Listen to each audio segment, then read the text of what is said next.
Hey Carina, Hi Steve, so good seeing you. it's always good to see you, and coming to your studio, it just blew my mind. I want to move here.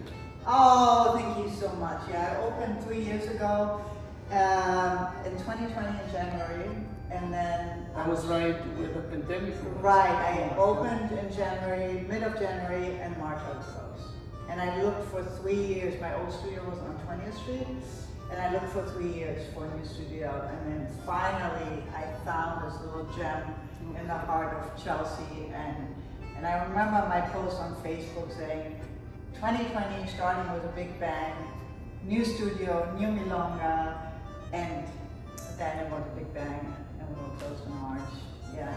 We know each other now for, I don't know how many years. I'm so bad it was years, 5, 6 years maybe, Yeah. I would say. Yeah. And we've been playing tennis, Yeah. and it's always nice when we get together. It's me, you, our friend David, Carlos. Yeah. It's just a lot of fun. It's the highlight of my week when we play tennis. Like, dance is my passion, but tennis is my other passion. And when we play, it's so rejuvenating and fun. And it's nice, we have a nice group of people. Yeah. But the question I want to ask you is how old you were when you started doing tango, and what made you fall in love with it? So I was in my 20s, and I was a modern dancer. Wow. And I would, I did a lot of jazz, tap, modern dance, theater.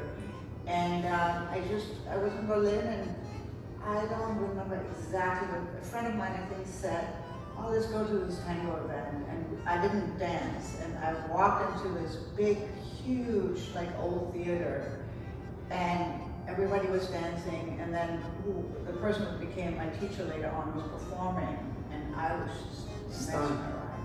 I was like, oh my God, this is something different. And that was the moment. That was the moment. That was that aha moment, yeah. But I was working for the North American Bear Company where they make teddy bears. Okay. And a friend of mine said, why don't you teach tango? Because I was doing tango and modern dance for a long time. I came to New York because of modern dance. I worked with Doris Humphrey Repertory Company for a while. That's why I came to New York. And it kind of shifted towards tango, and a friend of mine said, like, why don't you teach tango? So we had a little loft area on 20th Street, dancing between all the teddy bears, where Robert Duvall would come. I would dance with Pablo Veron, and then I opened the loft on 14th Street when it was still meat packing district. Wow. So pretty much like 25 years. And That's incredible. it's crazy.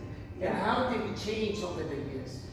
It changed a lot. So I opened, my first studio was on 14th Street and 9th Avenue, and I had this huge And loft. back then, the area was not the way it is today. No, it was still meat market Yes, district. We had all like the S&M clubs downstairs, prostitutes on the street, like meat hanging everywhere.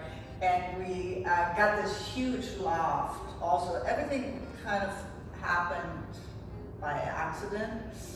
We found this huge loft and we renovated it, and the landlord actually had already somebody in that Triangulo building on 14th Street, and then he got us because his father used to be an ex-flamenco dancer. So he loved the idea. Passion. Yeah, so he loved the idea of tango, and we were kind of living there, and I just opened my doors to teaching classes.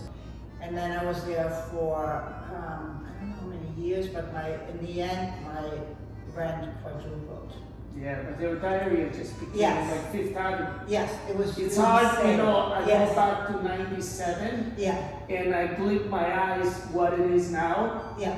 People will not believe how Oh, it's it's changed. incredible. It's incredible. And kind of the same story for me in Berlin. I'm German, Yes. so, and when I was in Berlin, we still had the wall up, wow. and I was there when the wall came down. So kind of the same thing, and that's when I started dancing tango. You had these old theaters in Berlin, and you really felt like you were in a different world. Yeah. So what was your challenges over the years? Like what you had to overcome? Well, I mean, the biggest challenge for everybody, I guess, It was for sure was COVID. COVID. Yes. 2, 3 years. It's still really New York is not what it was before. It's not the same. No. And you know, I opened in January, I was closed in March, and everybody was like, "You still have your studio?" I was like, "I need to keep my studio. I need it. It was like my lifeline. I would come here and just work out by myself, and it kind of kept me going. Yeah, it kept me going. So if somebody wants to start dancing tango, like what is the steps? So basically, just to come here, you don't need a partner.